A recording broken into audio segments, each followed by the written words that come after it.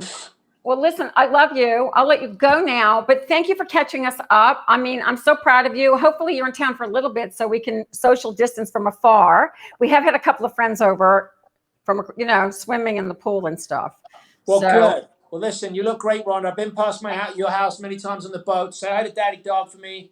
I will. Good luck. Please keep me in touch with everything. I will. Why don't you come up to the farm? You need to be in an episode.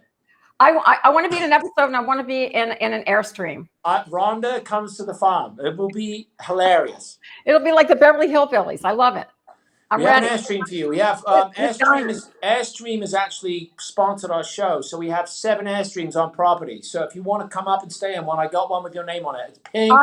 I just told Daddy Dog, seriously, that I want an Airstream. Chuck's, our friend Chuck, he's getting one. I want one because I want to do what you just did. Maybe not as fast, but I'd like to do, because I think that's people are going to stay in the United States. It's incredible. I'll tell you what, to wrap it up, if I hadn't have had to come back, I wouldn't have come back.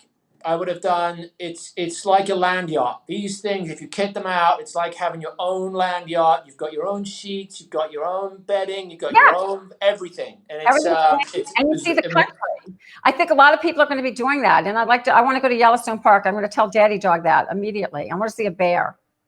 Well, we saw it all. We were the only people at Yellowstone, like literally the only people. So yeah, they said the animals are all coming out, and now they're kind of, because they're opening it up. The animals are going back away. It's very cool though.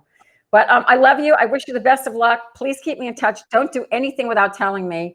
And Anthony Sullivan, everyone, also known as Sully, and we can't wait to see that full frontal nude in the Montkush episode that will be out soon. Can't wait to see you, Rhonda. Stay well, stay healthy. I'm glad everything's good with you. You look wonderful, and congratulations on all your success as well. Love you, like your little sister or big sister. Love you. All right. Love you. Bye, honey. Bye. Anthony Sullivan. His show's going to be a huge hit. I mean, I know that I mean, I see I know it's different than Naked and Afraid, but I love Discovery Channel because they take chances. And I think that this is going to be a very funny show with Sully. We were kind of signed up to do a reality show that didn't become a reality, but you know, when you have your own ideas and you get it done, and he's getting it done right, it's going to be fabulous. So yay for Anthony. Very another exciting night. So Daddy Dog, has anybody been saying hello all these times? Or are people watching? Oh, okay. Wait a minute. I'm hearing myself. Hi, Ted and Alan. Oh, hair. Oh my gosh. I forgot to talk about Sully's hair. Anyway, cheers to you, Alan. And you just made a Sazerac. So cheers. Okay. Teresa, love you. Green Acres. So hopefully more people will be joining us. This is the first time we've actually gone back. We've been doing this on my fan page. So maybe we'll pull this back to 8 p.m. next week because we've been going at 9. Anyway, what, honey? Yeah, Montserrat. Oh, Montserrat. Hi, Montserrat. Okay, so anyway, next up. Well, I mean, do we have a commercial? I don't know if do we. Hi, you know, sometimes your producers will just drop in on you like that and drink a beer with you. Hair. Yeah, here you go. Hold on. Let me do the hair thing. Mm-hmm. I really like your hair.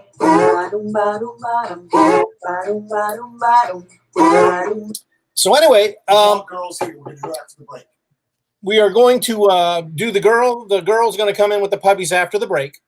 But I will say that I sent some of that Montkush CBD to Erica in New Orleans. The girl that's never coming home. No, well, she uses CBD oil, and she said that is the best CBD oil that she's ever used. She has anxiety, and she's got some pain from an auto. You know, actually, we did get. I don't think Sully knows this, but I gave his team like a lot of loungewear. They were doing a photo shoot. Okay. And they did give me a little bottle for Daddy Dog, so he's got one right now in his bathroom, and he did want to try it, so I have to remind him of that. It is. It's actually. He's got pains everywhere. He is a pain. And the footage for the show is absolutely amazing. All the drone shots that I've seen. I bet. So anyway, we got to head to break here. I think Ken's yelling. Head to break. Are we going to do my surprise picture too? Are we going to do that as well? We are going to do that. I think after the break. Okay, after the break, we'll do that, and then we'll. Okay. All right. Well, I guess we're going to go to break. I guess that's what it looks like. I think we're going to break. Are we going to break? This is when I get just so confused when your producers are like off property and you're by yourself with Daddy Dog and dogs by my feet. Well, maybe not. Maybe we're going to go see Miss Lori right now. So next up, we're going.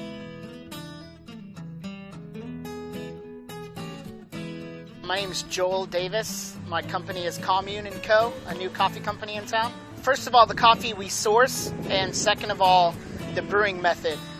We work with some of the best roasters in the country who work directly with farmers. Number one, that gives farmers the best prices possible. Number two, that gives us the opportunity to oversee quality through every step of the process. And then we actually developed our own method of brewing iced coffee. We're in Florida. We drink it every day of the year. We wanted something bright, naturally sweet, and nuanced, the natural character of highlighting coffees as opposed to boring cold brew methods. We call it pressure brew. And then after we complete the brewing method, we put it back in kegs and nitro tap it.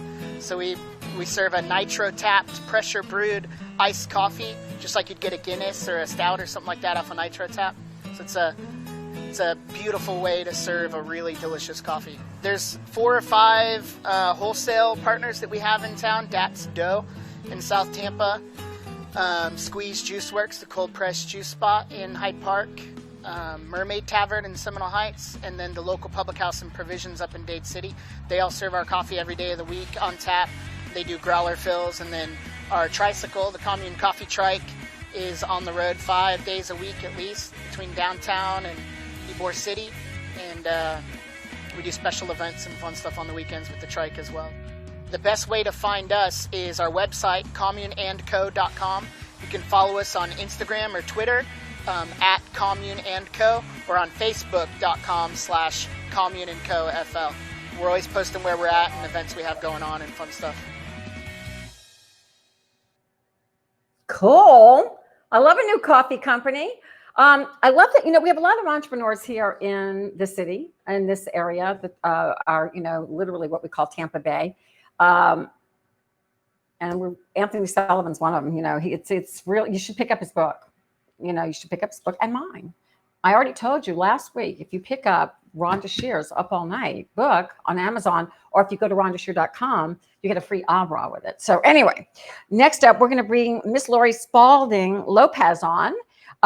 She has a really cool FARR. It's called Florida All Retriever Rescue. She helps get medical treatment for the pup. She fosters and she places dogs from all across Florida into loving homes.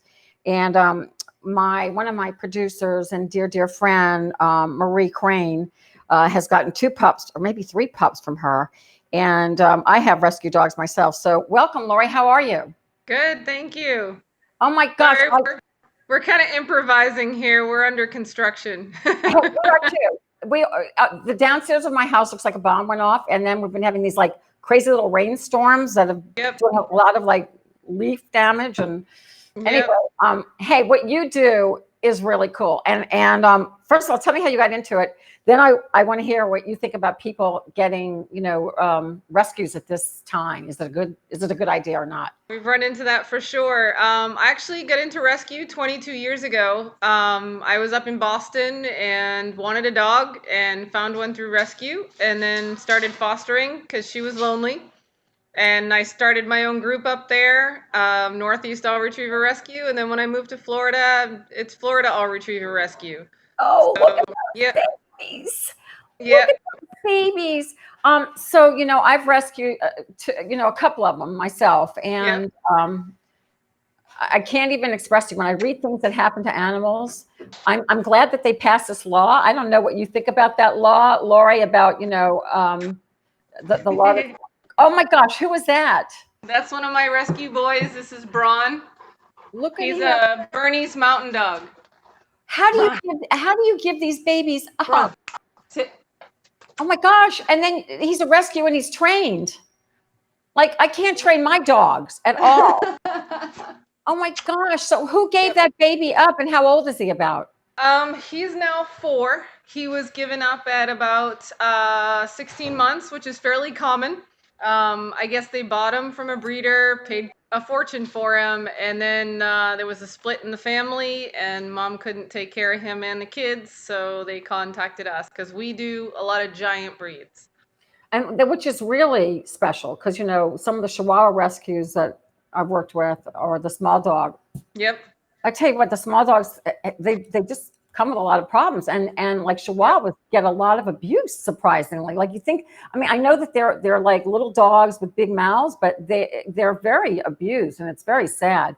So it looks like your guy. I know Marie's dogs, and they're like great dogs. So so do you take them if they're in bad medical shape and then get help for them, or? Oh, yeah, we take anything regardless of medical or age.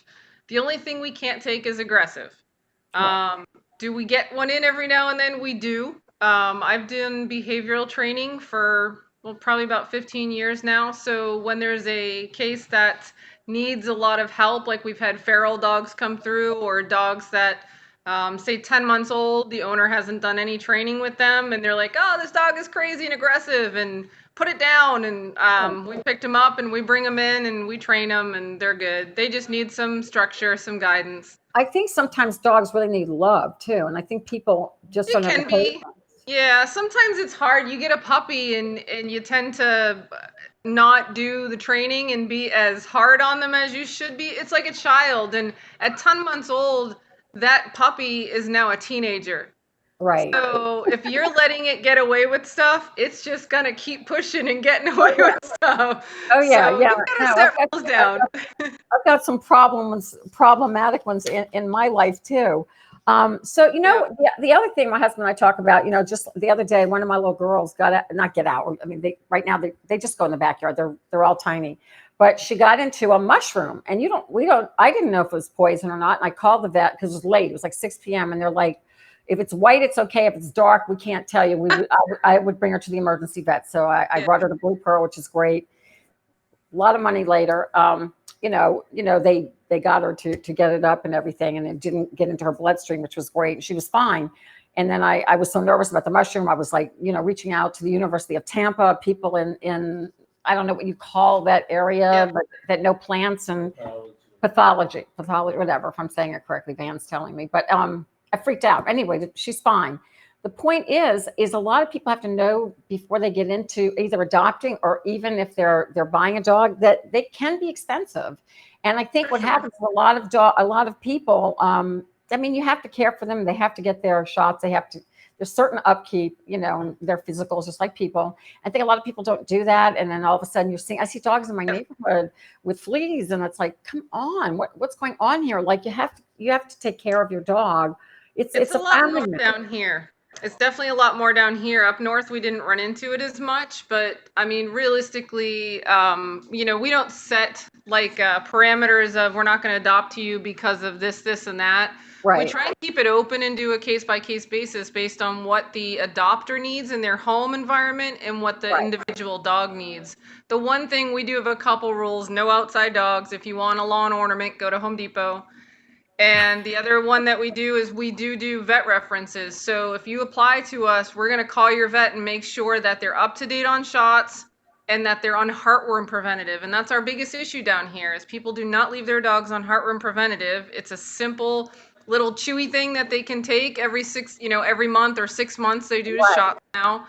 And so many dogs. I'd say 7 out of 10 adults are heartworm positive down here. I got my one of my Chihuahuas. She was from, it wasn't their fault. She was totally clear, but it can start and then you don't know it. And then it takes 6 months. To put her through what it took to get rid of the heartworms, it's very scary. So it's really easy. Like I got all of mine. You can get an annual shot now for the heartworm, so you can do that. It'll be a little pricier, or the pill, and just do that. Because we have a lot of mosquitoes. We're down south. It's hot, so they carry these little worms, and to put these little dogs through it, breaks my heart. But they're so worth what you put into them, because the love that you get from them, the love that you get back. Trying to see who's underneath me right now. I was gonna say I couldn't do without these guys. They're just they're so good. Like mine, I know are gonna bark any minute, but yours are just like baby. They're babies. So how do you let go of them? How do you foster? Yeah, that's not always easy. We've had a lot of, we call them foster failures lately. We've had a lot of puppies come in with the pandemic because people are home. We've had a lot of people who don't normally foster, who sometimes just transport or volunteer in other ways, jump in and say, I want to foster a puppy because now we're home. Right. So we've had a lot of that happening, and a lot of them are keeping them. They're getting attached. But that's a good story.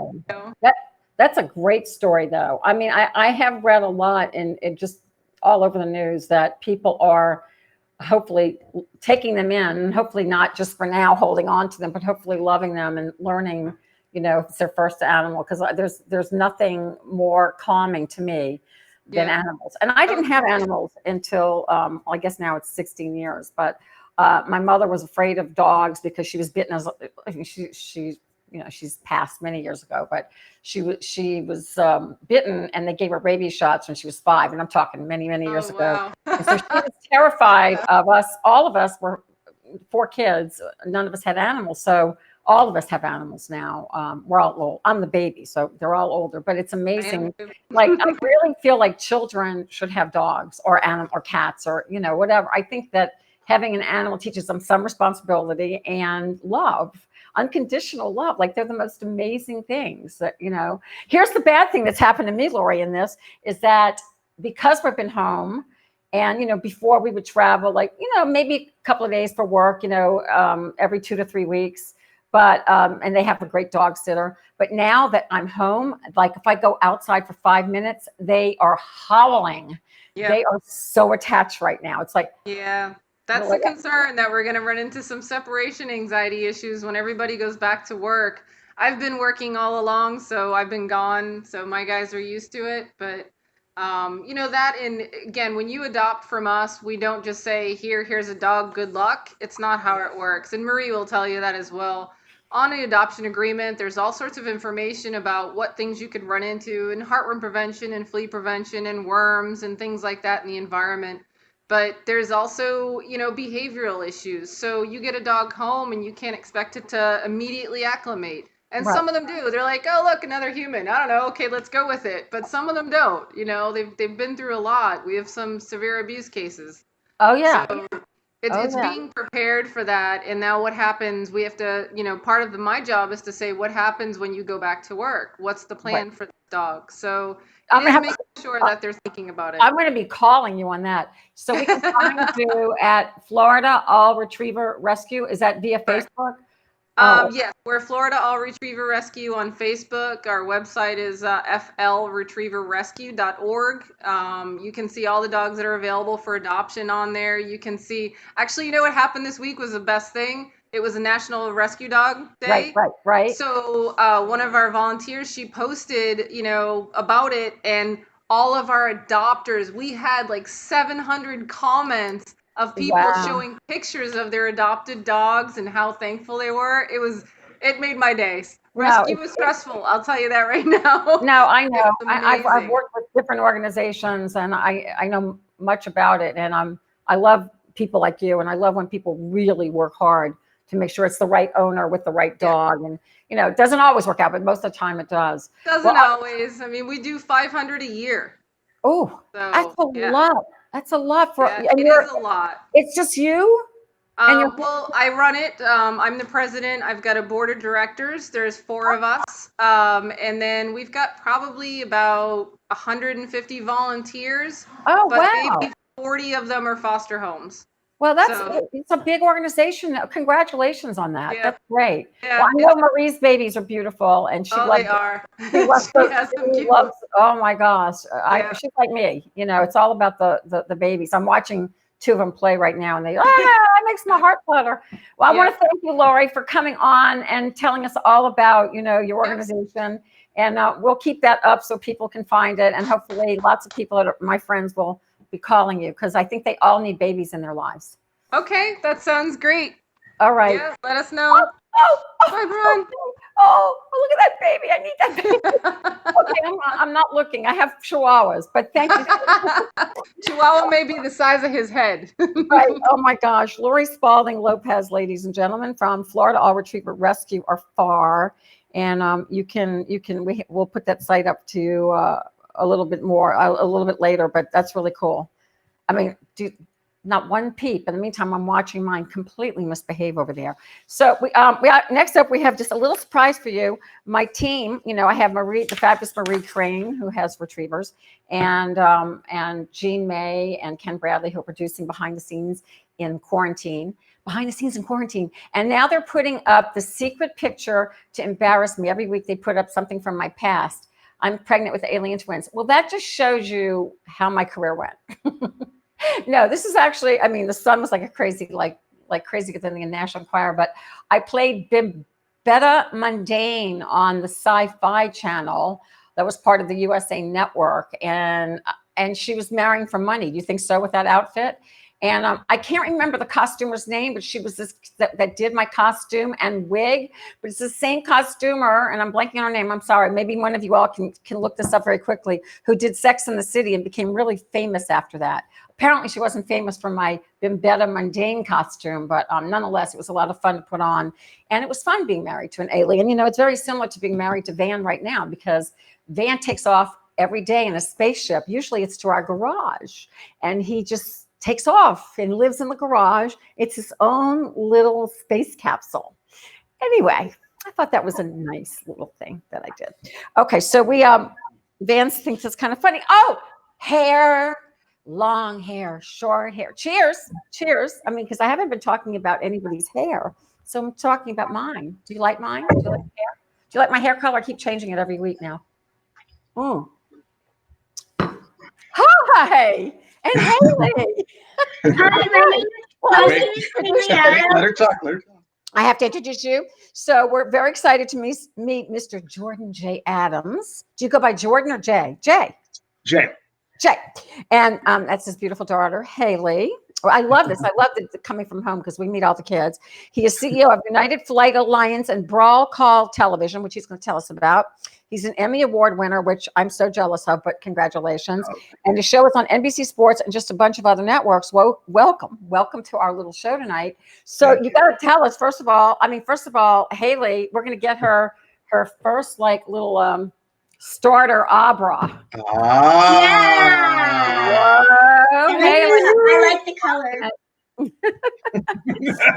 We were wondering if there was a starter bra. Well, I mean, I guess, how old are you, Haley? How old is Haley? I'm going to turn 12 in June. 12. Okay. That's cool. And she's already wearing bras. I was too.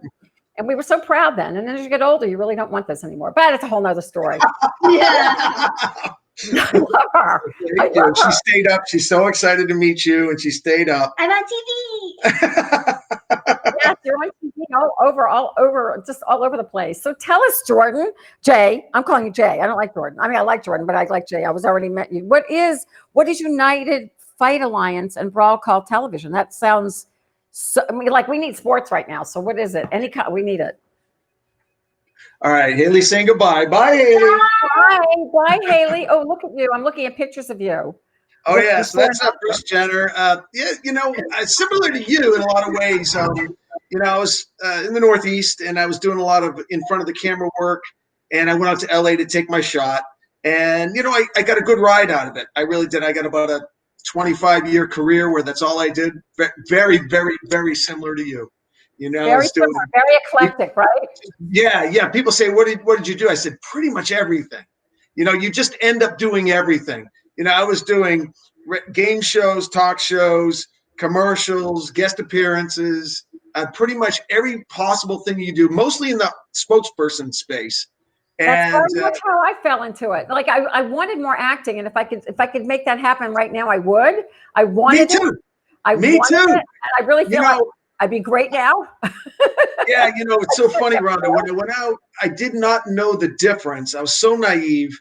I had a lot of spokesperson background. I'd done a lot of newsy type things.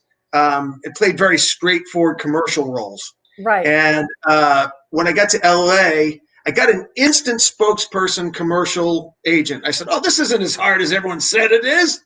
And then all of a sudden I realized, year 8, 9, I still I was not getting movies, right?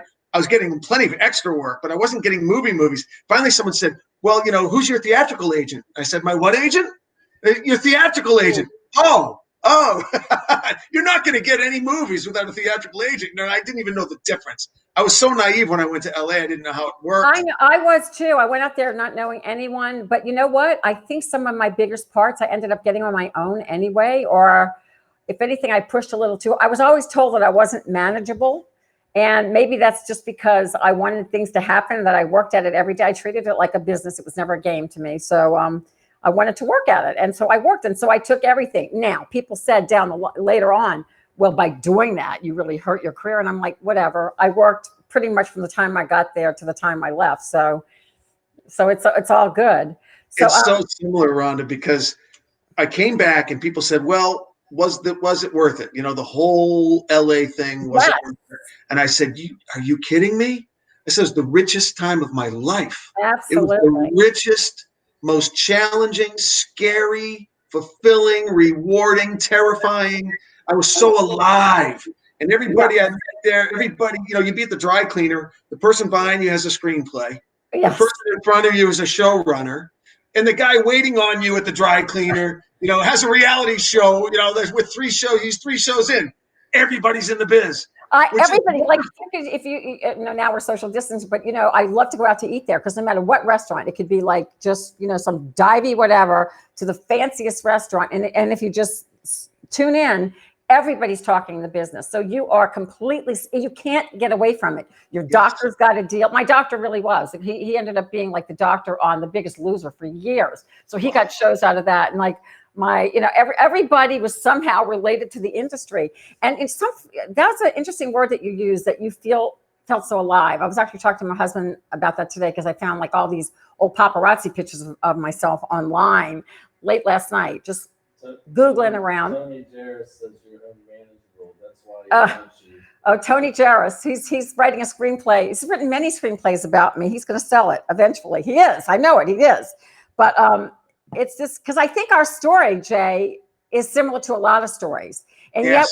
yet we had success, and we Yes. still have success, and we lived this incredible life. And then you got into the fight world, which I'll talk about in a minute. But Yeah. I wouldn't trade what I did. I mean, I went off into the stand-up world, and one of my dear friends, who's still a music producer out here, an attorney, he's like, he said, you should jump back into the stand-up. He goes, even if you need help writing, get that done and do it. It's like, I don't have the passion for that anymore. If there was one thing I could do right now, it would be to act. That would be the thing that I would just want to see. I just finished watching Schitt's Creek, which was delicious. I don't know if you've seen that, with Eugene Levy and his son. I will watch it now that you referred it. Yeah. It is. I stayed away from it, and it's just this delicious sitcom that's so smart and so good, and you'd relate to it because, I won't even tell you, but it's just really good. But that made me just like want to come back because, first of all, the characters in it are older. But I love that you're back in Tampa. But they keep telling us that there's a lot of film work here. Now, I don't have an agent here. Do you have an agent in town? No, it's interesting. It's so fun to talk with you because I see the trajectories, and it's like almost like bouncing off a mirror because I had when I came back, it's weird. When I was done, I was done. It was like 4 or 5 things all happened at the same time. I was doing a game show, and the game show got canceled. I got 6 years out of that, and it was wonderful. And that game show got canceled, and I told myself I didn't want to hit 40, and I'll just being honest at the time. I was just stringing money together at the time, and I said, okay, I don't want to be 40 and be renting and living in the valley, living in North Hollywood. It started getting a little bit like the age thing, and maybe I shouldn't have done that to myself, but there was 2 or 3 things. The show gets canceled. I'm about to hit 40, which to me, it's funny now. I look at that like it.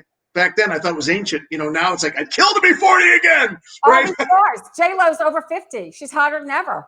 Precisely. I did that to myself. World. It was a narrative. I had the exact same mindset. Exactly. Because I was on Up All Night, and I was over 40 on Up All Night. But I was so afraid that after that was going to be it, that I felt like it was done because I moved there when I was 23.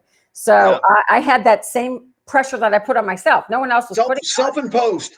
Self-imposed. Because I really think, now I love what's happened in my life. I've had a wonderful second career here and reinvention, but there's no doubt. I was talking to my husband about this today. If I would have stayed, it would have taken a couple of years to get beyond the Up All Night image, and I would have had to really have hung in there because people would have typecasted me and possibly would still even at this age. But I possibly could have gotten past that and proved them wrong, or that I could do more, that I had a larger range than that.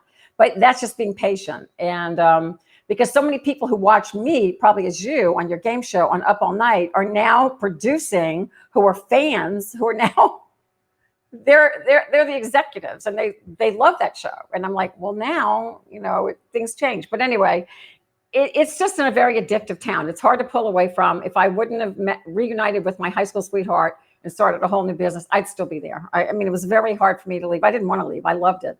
But I love what you're doing, and it looks like you could jump into anything right now. What year did you move there? I moved in the mid '90s, so I was in my early 30s. I had done the full HSN thing here. I'd done a lot of I was fronting products, and I had a show on CNBC called Today's Environment. We shot that out of Miami. And wow. I was the senior correspondent. So I was doing every possible thing I could do in Florida because, frankly, I was terrified to go to California. It really scared me. You did it. I'm so glad you did it. You did it. It was. I sometimes I get choked up talking about it because when the fear is that big, Florida was my comfort zone. I killed here. In my 20s and 30s. I was booking like 35% of what I read for. It was just because it was a soft market. It was easy. And I was just killing, and it was comfortable. I was living on Snell Island, and I didn't have a worry in the world. And, not a care in the world. I had a good HSN gig. I had Today's Environment. I was doing just a million commercials. But I wanted to do movies. I wanted to act. I wanted get to it. act. I had the bug. I'm glad you followed it. You got to do that. Like I tell everyone, no matter when, it's never too late. And I think more now than ever, especially with reality and everything else. But listen, I moved there in '78. I actually saw the end of the Hollywood, a little bit of the end of the Hollywood, that whole era of old Hollywood, kind of a little bit of the studio scene. So I saw Wow. a taste of that. And I think I should have been born in that era. I think I came along, but I don't think I fit in at all right now. But of course, it's different when you're a different age and you're like, it's just very different out there. But I'm glad I did it. I wouldn't have traded it for the world. So I'm glad you didn't either. And I watched the stuff you were doing, and I watched some of the early stuff, and the passion that you had. I'm sure you still have it, but the passion when I was watching some of the old clips, the sparkle and the excitement and the joy, you could tell it was exactly where you were supposed to be. Like the Gong Show. I watched the Gong Show clip. You were so young, and yet you were so professional. You were like, I know what I need to be. I know what I need to do. Boom, boom, boom. Crowd gives you a standing ovation. Chuck goes crazy. All of the judges were like, oh yeah, 10. Oh yeah, 10. I mean, it was just like, he always you're where you should be. Thank you. And you know what? Because you have to have a passion for it, or you don't make it. And I did love everything. And I treated every little job very professionally, even some of the ones without pay, which I'm sure along the way you probably did a few of those too. Oh yeah, a couple. And I treated it all, and I learned from every experience. And I did. I love it. I can still. It was just. I know. A delicious time in my life, and I don't regret 1 second of it. And Can I ask you something? Yeah. Can I ask you, because you're the perfect person to ask about this. And I love the chapter, which hopefully we'll talk about, the reinvention chapter. I love that chapter. However, every once in a while, I get a little melancholy, and I get a little bit, I'll see some footage and be like, shit, bro, you look good. Like I see some old stuff from like 30 years ago, I'm like, shit, you look good. And I think, was I really enjoying the moment? You know how they say, be in the moment? And was I like really enjoying the moment? Was I already thinking, I've got to book another gig? I was like, even when I was doing the gig, I was thinking, this isn't big enough. It's not where I want to be yet. I want more. I need to book this. You're actually saying a lot of stuff. I'm glad my writer is on the phone, Tony. I mean, watching, because you're saying exactly how I feel. You always were looking out for the next job, because you were only as good as your last. And Up All Night, I knew it was going to end sometime, although it was a great run and great fun. And I used my own name. So then I ended up getting typecast instead of using a character name, which I should have. But I wanted name recognition. So that's why I did it. But long story short, just like you, I was always looking for the next thing. And you are enjoying the moment. But if we could be the age, well, you're younger, but if we could be our ages now and be in that moment, we would be like, licking it up. Licking it up. Like, oh my gosh, I am so happy to be in this moment, and so sad. I was melancholy today. Because I found these old shots, and it was like, wow. And I was thinking, was that me? I had this huge life. Was that me?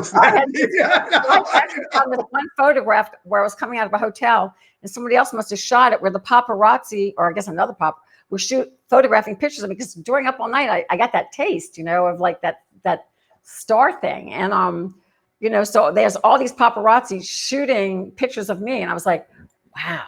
I mean, did I really? I mean, like, no, what you're saying is 100%. And I think, and I hope Tony's listening, Jairus, who's a fabulous writer. He has movies out there, books out there, and he's been working. God bless him. He knows me better than myself. But everything you're saying is so right on for so many actors. So if my story gets told, it's so many people's story that did well out there. And we were successful. We worked. And that's considered a success. I had Screen Actors Guild. I had my medical insurance the whole time. So that's successful, right? But that is it. The Screen Actor Guild, they weren't even called checks. What were they called? It was called everything was a different name. But I can remember taking pictures of me standing next to the guild when I cashed my first Screen Actors Guild, and everything. And you're so protected as an actor. You're not going on auditions like every other state. In California, you're going on interviews. Right. And if it takes longer than 30 minutes, they're going to get penalized, whereas here in Florida, that you might wait in the waiting room for 3 hours, like there's no penalty for the casting director, so you're an actor. You don't have any rights. It's You so know, funny. I've never been on an interview here. I've never been on an audition here. I've never, when my husband and I got married, we moved to Dallas for a little bit, and I actually did get involved a little bit in Dallas, and I even did local theater. I did some local theater here too, just to get it out of my system. that's But a big bug too. Musical theater and theater, that's a bug. Ooh. I tell my kids, be careful if you get into it because that's all you'll want to do. Well, I can see your daughter's already got it. She's got it. That when you're around family that's in it's really hard, your story's great. We definitely have to get together and social distance and talk and bring some old photographs and cry. Yes, I would love that. I can't believe that the boys have kept your secret from me. We do all these fun sketches and these Halloween things. We do these crazy videos together, and they've never, they've probably mentioned your name, but you should be doing these because it gets you out of it. Hey, Haley. Yeah. Back. Well, All right, Haley, you got your cameo. That's it. You're gonna need to go back. You're going to night night, and then you're gonna say night. That's it. I don't want it. She's got that mic in front of her face now. Oh, she sees that right there. Camera and the mic. I get it. This. That's beautiful. Yeah. And she sees your glamour too. She sees your glamour. That's it. Wine, hair. Everybody has to have a sip. All right, that's it. I know, but Haley, that's it. You'll watch it again. It's going to show. We will show it to you. I promise. We will. Will you make sure you don't edit it out? No, we We will won't. make sure you will not. This is so. She's so talking to us, isn't she? Like this is exactly. Make sure you don't edit my scene out. We're not going to leave you on the floor. What do you call it? On the cutting room floor. No, you're in. You're in more than you know. Gosh knows, you're probably getting signed for a deal right now, and you're so jealous. We're going to be. All right, the night. High five in the night. No, go that way. Yeah, that's it. Love you. Love you. All right, so tell us what you're doing now. Is this happening now? All these. Say that last part again.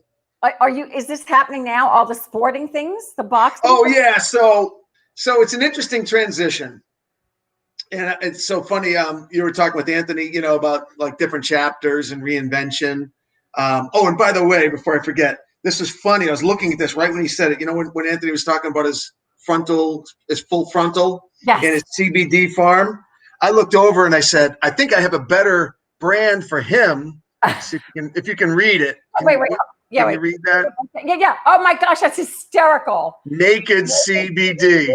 Oh my gosh, that's Naked so funny. CBD, which is cracking me up because he's talking about his frontal and his CBD company. I'm like, I think I have a better name for his company. That's hysterical. Wow. But anyway, so the next chapter was it was interesting. When I came back to Florida, I was I had gotten transferred out to Orlando because the game show hadn't quite quit yet. They had 2 more seasons at MGM Studios. And so we're wrapping that up. I knew I could get a lot more house for my money out here. And I also was, there was just a lot of factors. I always worked. I didn't crush it financially, but I never had any other job other than talking to a camera while I was in California. So to me, it was amazing. And from the minute I got out there, the third day I was in LA, I got called from my commercial agent. She said, "Who do you know from Japan?" I said, "I don't know anyone in Japan." She said, "You know someone in Japan?" I said, "I know nobody in Japan." She goes, "Well, you just booked a commercial playing the husband of the most famous female actor in the world." Keep that in mind, this is the mid-90s. I said, "Oh my God, I didn't even know how or why I went." So it was Meg Ryan. This is my third day there. That's awesome. It was a commercial for the Mitsubishi Dingo, which is this tiny little car. It's the size of a golf cart. And wow. I still, to this day, I don't know how I got it. I don't know who selected me. My agent just said, "You need to be at the Rose Bowl parking lot tomorrow morning at 8 a.m. So I didn't have a chance to call any of my people, here in St. Pete or in Boston. And I get out there. It was a dream, the dream of the dream of the dream. The stuff you and I are talking about, the dreamy. I'm floating. Like the whole thing was floaty. I had my own tent. I had my own makeup artist. Meg came in. "Where's my husband? Where's my husband?" And I didn't say anything. And the makeup artist is like, "Aren't you going to say something?" I'm like, "Oh, am I supposed to talk?" I was so worried about etiquette. You know what I mean? Like I knew there was a lot of etiquette on the set, you know. Right. And she's like, well, you're her husband. I'm like, oh, I'm in here, Meg. You know, I'm in Meg, I'm in here. So We cool. spent like 6 days together, Oh, just hanging out. And, you know, she had just done Sleepless in Seattle and, wow. you know, all her big movies. And anyway, so that's how LA went for me. It was just I get it. it was amazing. I booked a Bob Hope special within months, which was Isn't it like crazy how fast it happens? Yeah, Like, and then you think it's going to happen repeatedly, but then a Happy Days right after that. So I thought, oh, I'm going to have a sitcom in about a year. right. And then I realized I had my big epiphany because now Mr. Knucklehead is like, I made it. I'm in the movies. I made it. Right. And then I realized after like 5 years, I wasn't doing movies. I was doing featured extra, and I was doing a ton of commercials and all the commercial work. I never was a movie guy. Commercials. It was good. I worked, but when I came to Florida, it was a reinvention time. I officially hit my 40s, and it was brutal. Like I went on this Tropicana audition. I won't tell you who the casting agent is. He's in Orlando, and there's 150 other guys who look just like me, all in suits, no sign-in sheet, no anything. And I say to the casting director, I said, "Where's the sign-in sheet with times?" He goes, "Oh, we're going on the honor system." Oh, Jesus. With that. You know, in LA, you go, it's an interview. You sit maybe in the waiting room 10 minutes. Right. So here I waited. I ended up leaving. I said, I'll come back at 5. And I came back, and it was just a disaster. So it was really as a rude awakening coming back to Florida. Yeah. I can't say I've experienced that here, but you know, wow. Yeah, no, I'm sure. Well, you know, much like you, I came from New Orleans, and even though I was younger, you know, right after college, I went to LA, but I had all the success in New Orleans of commercials and pageants. So I left there with a big, you know, send off as well. So, you know, when you leave. Which is a good way to go to LA. And that's what I tell people. When kids ask me, should I go to California? I say 100%. I said, if you're going to be an actor, there's no other place to be. There in New York, period. If you tell me, you know, you're in San Antonio, I'll know you're not serious. If you tell me you're in Minnesota, I know you're not serious. You have to give it a try. I guess it's New York if you're Broadway. I don't know right now with the pandemic how, you know, I mean, I think we don't know. We just have to wait. Like production, everything is just mind blowing. I mean, they're still looking. I know they're still looking for content out there, and everything's on hold. But I guess at some point they're going to have to go back to work as safely as they can. You know, all the love scenes, everybody will be quarantined for weeks together before how are they going to do that? I know. How are they going to do it? I don't know. Apparently, well, maybe we made our reinventions. We made our reinventions at the right time. Right. This is our time. Right, because now we're not like one of my other big things, and I saw this in you too. Is I always looked at it as a business, and I always said, "What's my next chapter?" I was always thinking when I'm too old, you know, because I'm not getting the young. Funny story. My wife says, "Why don't you get back in? Why don't you get back in?" So like a year ago, I said, "What the hell?" I called my agent. I said, "Send me out again. You know, it'll be fun. I'm looking to have some fun." So my agent calls and goes, "Congratulations." I said, "What?" She goes, "You booked Moffitt Hospital." I said, "All right, great." It made me feel great. And so I said, "Am I the doctor or am I the spokesperson?" Because that's my go-to, right? Like I've done 150 spokes and 250 doctor roles. It's like my go-to. And there's a pause, this long pause. I said, "Well, what is it? Am I the doctor or am I the spokesperson?" "Oh, you're the old man dying of cancer." Yeah, that's it right there. That's the rest of it right there. That's an awesome story. Thank you, Kenny. Thank you, Gene. You're about to lay down. At least you weren't on your feet all day. You know. That's right. It was an easy gig. It was an easy gig. And you got paid. Yeah. I would happily take that. I mean, here's the thing: is I feel the same way as I did when I first hit LA. I'll take anything. So I'm desperate. Right. And everybody who comes on the show, if they're a producer, if they're a dog walker, I'm like, I'm in. If there's a camera, I'm there. I'm like, you know, that's exactly what you and I are talking about here. Is I was fully engaged. I was 100% in. Isn't that a blessing? Isn't that the luckiest thing in the world?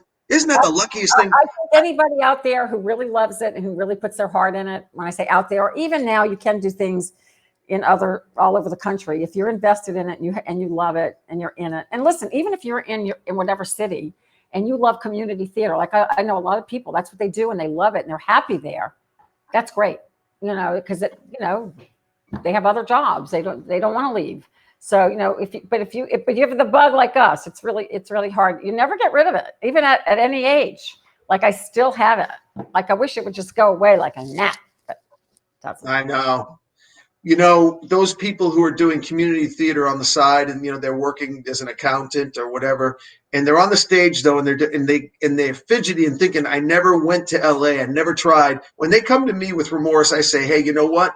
When you're on that stage doing that community theater, that's as happy as it gets. Like, don't think that just going to LA, you're going to somehow have some magical thing. Like, it's the actual work that is the joy. It's not the money you're making from the work. The money's great if you're making it. There's nothing wrong with that. It's good. But it's not that's not for me, at least. I'm only talking for me. There's nothing as high as being on that stage and you're singing harmony with 4 or 5 other people and you're working on a dance step that you worked on for a long time and you nail it, and the audience goes crazy. That's as high as it gets. It's great.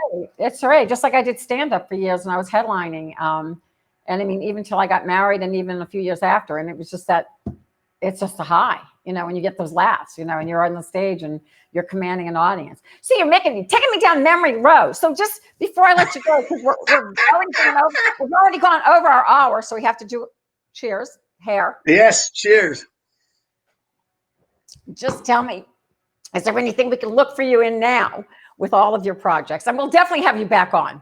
Definitely. Oh, thank you. Thank you. Thanks for asking.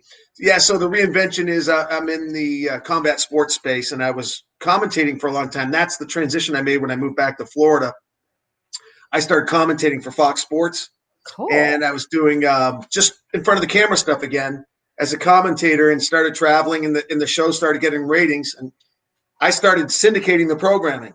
Wow. And I started distributing, and so that was kind of the business side of things.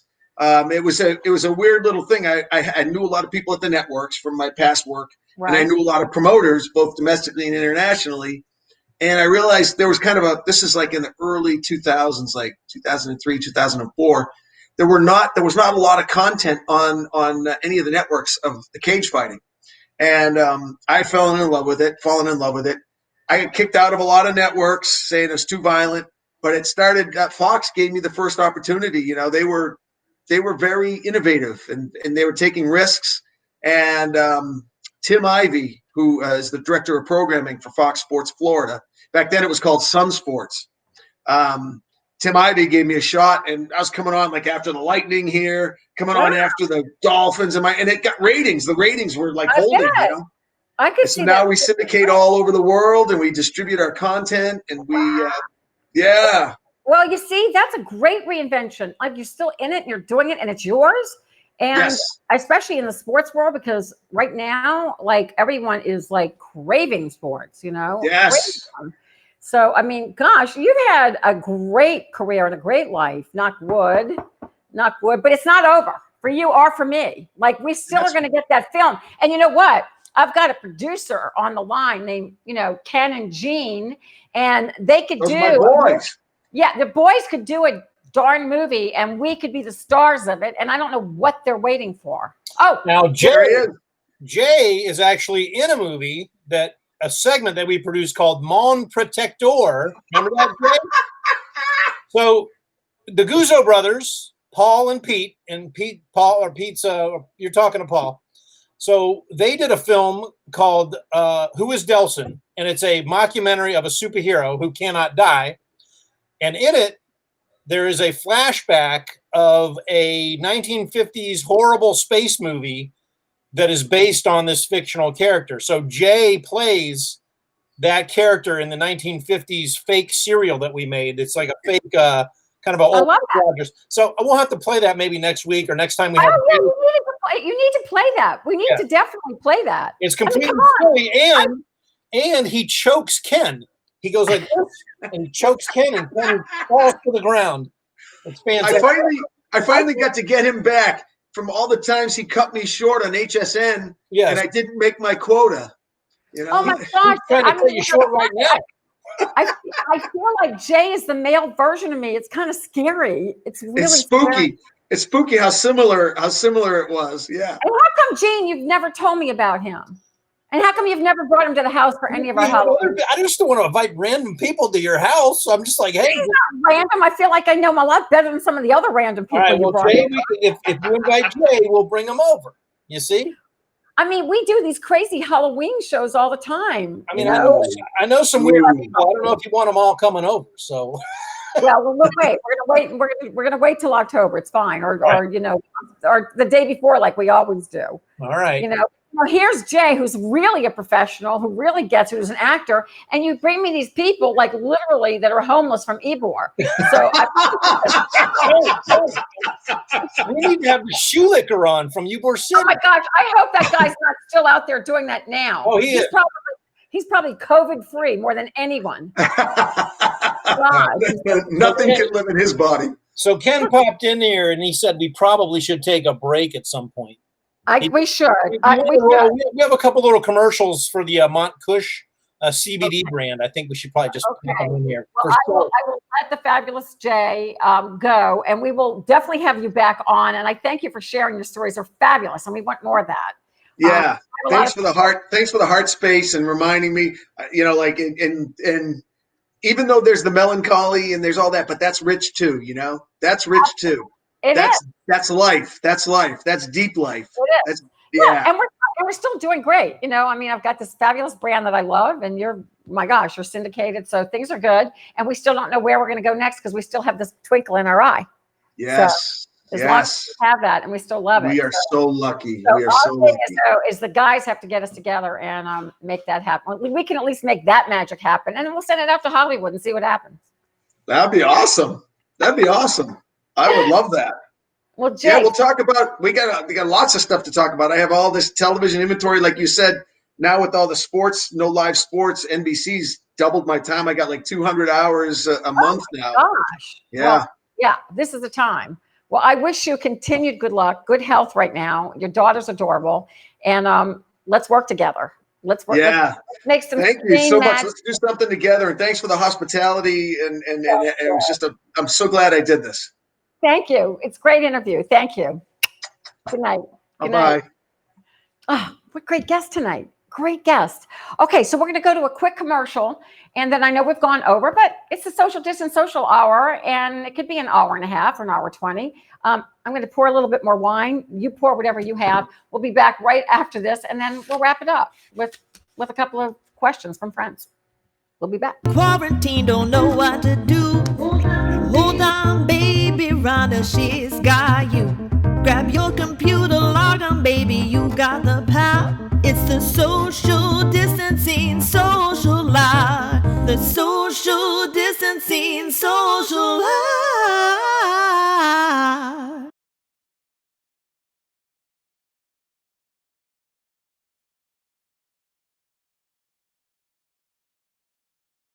Climb mountains.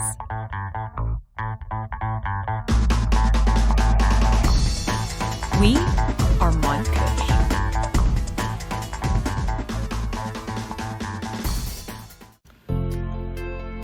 Comfort, support, confidence. That's what you'll find at rhondashear.com. Shop award-winning intimates, shaping, and apparel in sizes extra small through 3X.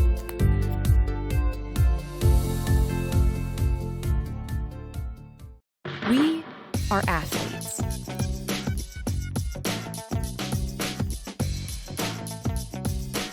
Montkush, full spectrum, fresh squeezed, organic, rosin-based CBD. We are stronger together, in the warm air and Gulf breezes, by the sparkling water as the sun slowly sets, where pirates shout ahoy and treasure awaits, where gentle manatees swim past timeless minarets, with adventures to discover in historic districts, with diversity and charm, in our community by the bay, to make memories beyond measure when you return, because we are all stronger together. Where hope always shines, in the hip, urban heart of Florida's Gulf Coast beats, we will be ready for you in Tampa Bay, Florida's most resilient destination. We are farmers.